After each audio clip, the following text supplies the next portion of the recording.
Naam, hujambo na karibu sana popote pale ulipo. Ni nyakati nyingine ambazo tunakutana hapa kwa ajili ya kuja kutazama habari mbalimbali kutoka hapa Channel 10 Plus. Mimi naitwa Juma Mohamed, utakuwa nami katika habari za kitaifa, habari za kimataifa, bila kusahau pia kwenye habari za biashara na uchumi, lakini pia nitakuangazia kunani katika viwanja mbalimbali vya michezo na burudani usiku huu wa leo. Karibu uweze kuungana nasi, lakini kuarifu kama matangazo haya unayapata pia mubashara kupitia YouTube channel yetu ya Channel 10 Plus Tanzania, lakini pia kupitia kwenye mitandao yote mbalimbali ya kijamii. Pale Instagram pia una nafasi ya kuandika arafa yako fupi. Karibu uweze kuungana nasi. Watu 98 wamefikishwa katika mahakama ya hakimu mkazi jijini Dar es Salaam kwa tuhuma za uhaini zinazohusishwa na maandamano ya uchaguzi wa Oktoba 29. Kwa mujibu wa hati ya mashtaka 76 kati ya watuhumiwa kwa makosa mawili ya kula njama, wengine kwa kutekeleza uhalifu huo hapa nchini kinyume na kifungu cha 384 cha sheria ya kanuni ya adhabu ya mwaka 2023. Katika shtaka la pili, watu wanaotuhumiwa kwa uhaini kinyume cha kifungu cha 392D cha sheria ya kanuni ya adhabu ya mwaka 2023. Aidha, watuhumiwa wengine 21 wanashtakiwa kwa mashtaka mawili ambayo ni kula njama ya kuharibu miundombinu na uhaini. Watu hao wanaotuhumiwa kutenda makosa hayo katika maeneo mbalimbali ya Ubungo jijini Dar es Salaam kati ya Aprili 1 mpaka Oktoba 29 mwaka huu. Kwa upande wa mfanyabiashara Jennifer Jovin Bilikwija maarufu kama Nifa, pamoja na mashtaka hayo pia anashtakiwa kwa uchochezi wa kuhamasisha umma kununua barakoa na kuzuia moshi wa kutoa machozi wakati wa maandamano ya kupinga uchaguzi wa Oktoba 29. Anatuhumiwa kwa kutenda kosa hilo katika maeneo mbalimbali ya jiji la Dar es Salaam kati ya Agosti 1 mpaka Oktoba 24. Washtakiwa hao wamesomewa mashtaka yao leo Novemba 7 kumradhi mwaka 2025 na wakili wa serikali mwandamizi Clemens Kato mbele ya hakimu mkazi wa mahakama ya Kisutu Aaron Liamuya. Tukitoka hapo kutazama habari hiyo, tukatazame taarifa nyingine na tuelekee huko nchini Marekani, ambapo viongozi wa dunia wanaohudhuria mkutano wa masuala ya mazingira COP30 wanamshutumu Trump kwa msimamo hasi kuhusu mabadiliko ya tabia nchi. Rais wa Brazil Lula alionya kuhusu mataifa yenye msimamo mikali alipohutubia viongozi wa dunia katika mkutano huo unaolenga masuala mbalimbali ya kukabiliana na mabadiliko ya tabia ya nchi. Viongozi kadhaa wa dunia waliokusanyika Brazil kwa mkutano huo wa Umoja wa Mataifa wamemshutumu rais wa Marekani Donald Trump kwa msimamo wake hasi hususani katika mabadiliko ya tabia ya nchi. Marais wa Chile na Colombia wamemtaja kiongozi huyo wa Marekani kuwa si mkweli kwa kupingana na sayansi kuhusu ongezeko la joto duniani. Marekani haijahudhuria mkutano huo wa COP30 unaofanyika katika mji wa Belém nchini Brazil. Viongozi wa China na India pia hawakuhudhuria mkutano huo wa kilele kuhusu mazingira. Tukitoka hapo tukatazame taarifa nyingine huko Pemba, ambapo tunaambiwa kuwa moto mkubwa umeteketeza vitu kadhaa katika moja ya majengo ya nyumba za maendeleo zilizoko shehia ya Mtehani wilayani Wete kisiwani Pemba kabla ya kudhibitiwa na kikosi cha zimamoto na uokoaji kwa ushirikiano wa wananchi wa eneo hilo. Taarifa zaidi Masanja Mabula kutoka Pemba anatujuza. Kamishna msaidizi wa zimamoto na uokozi kisiwani Pemba Salama Pandu Makame amesema kikosi chake kilifika katika eneo la tukio kwa haraka na kufanikiwa kuzima moto huo kabla hujasambaa katika majengo mengine, huku akiwataka wananchi kuchukua tahadhari kwa kuhakikisha vifaa vya umeme vinakuwa salama na kufungwa kwa usahihi. Wito kwa jamii, tusipendelee kuacha watoto ndani wakiwa peke yao, na hasa kwamba kuna vitu vya hatari pengine ambavyo wanaenda wakachezea vikasababisha mlipuko. Au kama ndio itakuwa ni shoti ya umeme vile vile, basi tuwe na utaratibu kila baada ya muda angalau kupitia hizi fitting zetu, kwa sababu fitting inawezekana za zamani, lakini sasa hivi matumizi yamekuwa makubwa. Kila leo kuna kuja vitu vipya vya kutumia umeme. Kwa hiyo tuwe na taratibu ya kupitia hizi fitting zetu.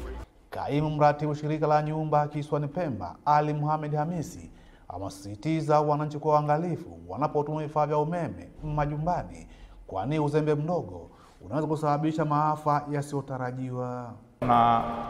Tunawaasa wale ambao wanatumia nyumba hizi watumie nyumba kwa uangalifu, lakini vile vile vitu vya kielektroniki watumie kwa hali ya juu, na ikiwa kama kuna masuala ya kutumia jiko pamoja na nini, basi hizi nyumba zimetengwa sehemu ya kupikia pamoja na sehemu ya kufanyia mambo mengine. Faya wamefika kwa wakati na kuweza kukabili hilo tukio, na Mwenyezi Mungu amejalia kwamba wamefanikiwa vizuri sana kuweza kuzima moto kwa salama na amani. Tumekaa tukaona moshi ni mwingi unaingia angani, kwa katika kusogea tukaona kama ni nyumba tayari imeungua. Moto ulikuwa ni mkubwa, moshi ulikuwa ni mkubwa, lakini jitihada za vikosi vya uzima moto vilifika kwa wakati, moto umedhibitiwa alhamdulillah. Mimi anakuja ananiambia mama moto unawaka. Ndio natoka nenda chumbani na kuta moto unawaka. Kulikuwa kuna TV. Nguo.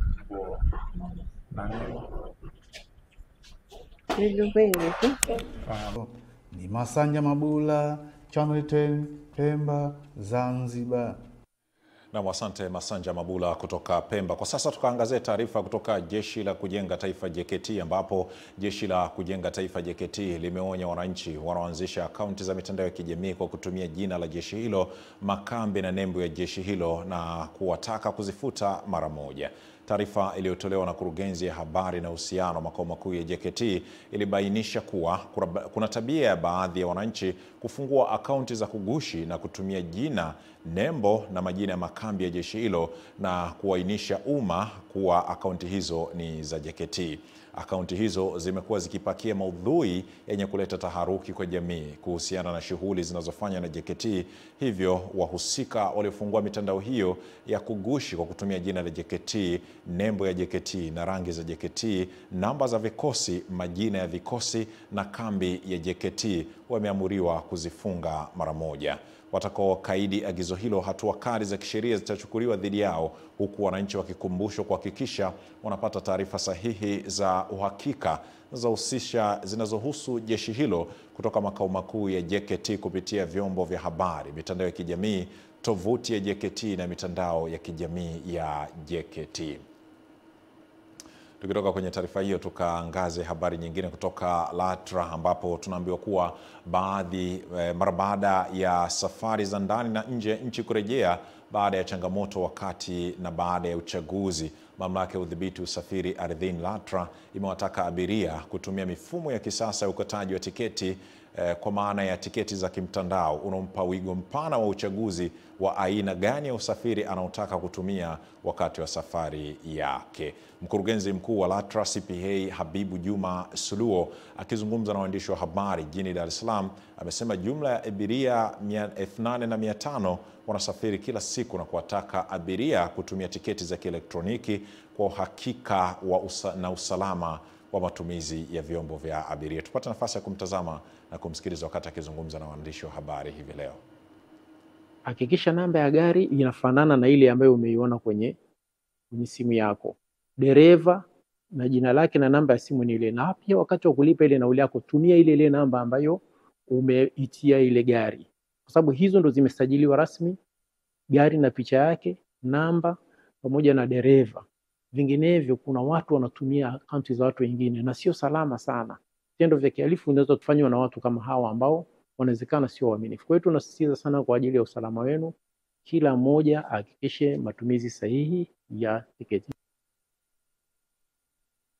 Tukitoka hapo tukaangazia taarifa nyingine, tuelekea huko mkoani Kigoma, ambapo Jeshi la Polisi mkoani Kigoma kupitia kitengo cha dawati la jinsia na watoto kimewataka wanaume mkoani humo kuripoti matukio ya ukatili wanayofanyiwa na wenza wao, kufuatia baadhi yao kuwa waathirika wakubwa wa ukatili kwa kupigwa, kunyimwa unyumba, kujeruhiwa na vitu vyenye ncha kali. Taarifa zaidi na Mojabu Hoza.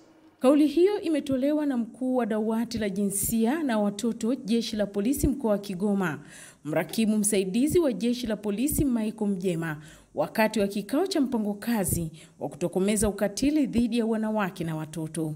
Amesema wanaume wengi wanashindwa kuripoti matukio ya ukatili kwa kuhofia aibu, ambapo mpango huo pia unawatazama wanaume kuwa sehemu ya waathirika wa matukio ya ukatili kutokana na migogoro ya ndoa inavyoathiri familia. Na tukilinganisha takwimu za makosa ya ukatili kwa 2024 tuna matukio ya ukatili 893 na kwa mwaka 2025 tuna matukio ya ukatili 647, ambako ukiangalia kati ya miaka hiyo miwili tuna upungufu au vitendo vya ukatili vimepungua kwa makosa 236. Afisa ustawi wa jamii mkoa wa Kigoma Petro Mbwanji anasema licha ya takwimu za matukio ya ukatili kupungua, bado watoto na wanawake wanaendelea kukumbwa na matukio hayo. Kuna baadhi wanauelewa wa masuala ya ukatili, lakini sasa kuripoti haya matukio ni shida. Lakini bado kwenye upande wa utoaji wa ushahidi, wengi wamekuwa wakiogopa kwenda kutoa ushahidi, hasa pale ambapo mtoto wake au jirani amefanyiwa ukatili. Hofu ya watu ndani imeondoka kabisa. Zamani angalau kulikuwa na watu wanaweza kusema mtoto mwenzio ni mtoto wako, mtoto wa fulani jamani amekutwa hiki na hiki. Watu wanaandamana, wazee wanaenda kufuatilia jamani kuna nini. Mwajabu Hoza, Channel 10, Kigoma. Asante Mwajabu Hoza kutoka mkoani Kigoma. Na kama ndo kwanza unaungana nasi, hii ni habari kutoka hapa Channel 10 Plus. Mimi naitwa Juma Mohamed. Endelea pia kutufuatilia kwenye mitandao yetu ya kijamii kupitia kurasa zetu pale Instagram ni Channel 10 Plus Tanzania. Vikosi vya msaada wa haraka vya kijeshi vya Sudani vilikubaliana na pendekezo la Marekani na mataifa yenye nguvu ya Kiarabu la kusitisha mapigano ya kibinadamu na wako tayari kwa mazungumzo ya kusitisha mapigano hayo hapo jana. Tangazo hilo ambalo jeshi la Sudani halikujibu mara moja linakuja chini ya wiki mbili mara baada ya RSF kuchukua mji uliokumbwa na njaa wa Al-Fashir na kuimarisha udhibiti wake katika eneo kubwa la magharibi mwa Darfur. Taarifa ya RSF imesema vikosi vya msaada wa haraka pia vinatazamia kutekeleza makubaliano na mara moja kuanza majadiliano juu ya mipango ya kukomesha uhasama na kanuni za kimsingi zinazoongoza mchakato wa kisiasa nchini Sudan. Itakumbukwa mapema wiki hii Baraza la Usalama na Ulinzi linaloongozwa na jeshi hilo lilikutana, lakini halikutoa jibu la uhakika wa pendekezo hilo, ingawa viongozi wenye ushawishi na washirika wa ndani wa jeshi wameonyesha kutoidhinisha. Vita kati ya jeshi la Sudan na RSF vilizuka mnamo Aprili mwaka 2023 wakati majeshi hayo mawili na washirika waliokuwa madarakani yalipokuwa yanapambana kuhusu mipango ya kuunganisha majeshi yao. Mzozo huo umeiharibu Sudan na kuua makumi na maelfu ya watu na kusababisha njaa kuenea nchini kote na kuwakosesha makazi mamilioni ya watu. Wakati taarifa za pendekezo la kusitisha mapigano zikiendelea huko Al-Fashir, mashahidi wanaripoti kuwa raia wanaendelea kutekwa nyara na wakati mwingine mara baada ya kutekwa kwa mji wa Al-Fashir. Taarifa hiyo kutoka hapo Sudani inaturejesha kutazama taarifa nyingine, na tuelekee huko mkoani Lindi katika wilaya ya Nachingwea, ambapo baadhi ya wananchi wilayani Nachingwea mkoani Lindi wameiomba serikali kupitia mbunge wa jimbo hilo Mheshimiwa Fadhili Liwaaka kuchukua hatua za haraka za utatuzi wa migogoro ya muda mrefu kati ya wakulima na wafugaji, pamoja na kushughulikia kero ya wanyama wakali wakiwemo tembo ambao wamekuwa wakitishia usalama wa raia na mali zao. Ahmad Nandonde ametuandalia taarifa ifuatayo kutoka huko Nachingwea. Wakizungumza wilayani humo, wananchi hao wamesema kutokana na hofu ya mara kwa mara ya kuibuka kwa migogoro kati ya wakulima na wafugaji na kukwamisha shughuli za maendeleo katika jamii, sasa ipo haja serikali kuongeza nguvu katika utatuzi wa kero hizo. Aidha, wamehitaja kero nyingine kuwa ni ya wanyama wakali wakiwemo tembo wanaovamia makazi ya watu, hali inayokwamisha usalama na mali zao. Kwenye upande wa wakulima na wafugaji, kwa sababu wengi tunalima, tunategemea kilimo, lakini unavyoandaa kilimo manake tena unakutana na wakulima na wafugaji na kuwa kero. Wafugaji wanaingiza ng'ombe shambani, manake ya kwamba mazao uliotegemea ukasomeshe mtoto yanaharibiwa, kwa hiyo inakuwa mazao tayari yashaharibiwa, huwezi kupata kitu chochote kile. Kwa hiyo hii kero akaizungumzie zaidi, akishaweza kwenye hizi kero hizi wakulima na wafugaji pamoja na ndovu, inakuwa tayari ni mbunge wa mara zote. Kama wananchi wa Nachingwea tuna matumaini makubwa sana na Fadhili Liwaaka, na matumaini yetu makubwa ni kwamba atatatua changamoto ambazo zinatukabili, katika jimbo letu la Nachingwea. Ziko changamoto sugu nyingi sana. Changamoto ya wakulima na wafugaji ikamfikia mbunge jimbo la Nachingwea Mheshimiwa Fadhili Liwaka, ambaye anasema atahakikisha anashirikiana na serikali zikiwemo mamlaka husika ili kuondosha migogoro hiyo. Moja dhamira yangu ni kuhakikisha kwamba Wananachingwea wanaishi kwa amani, wanamaliza migogoro bila kuingiliana. Tutakwenda na zile njia zote za kuweza kusaidiana ili utulivu na utengamao upatikane. Watu wetu walime, wavune, wauze, na wao wafugaji waendelee kufanya majukumu yao bila kuathiri miingiliano yetu kimaisha. Aidha, Liwaka kawaeleza wananchi kuwa yuko tayari kushirikiana nao bega kwa bega kwa kuhusisha mamlaka husika hatua kwa hatua katika kuondoa kero ya uvamizi wa wanyamapori ili wananchi wabaki salama bila kuathiri uhifadhi endelevu. Tutakwenda kuomba serikali kupitia bunge na kujenga hoja juu ya swala la ongezeko la wanyama hususani ndovu. Hapa niliwaambia wananchi wenzangu kwamba ni muhimu tuende tukaishawishi serikali kutazama sheria zilizopo za ndani, kutazama sera za kimataifa zinasema nini, na namna tunavyoweza kuwalinda watu wetu uweze kujenga uwiano. Tembo waendelee kulindwa kwenye maeneo yao na watu wetu waendelee kufanya shughuli zao bila kubugudhiwa. Ahmad Nandonde, Channel 10, Nachingwea. Asante mwanahabari Ahmad Nandonde kutoka Nachingwea mkoani Lindi, na taarifa hiyo yanatupa mapumziko ya kujiandaa kurejea hapa kuja kutazama habari za biashara na uchumi. Mimi naitwa Juma Mohamed, endelea kutazama Channel 10 Plus.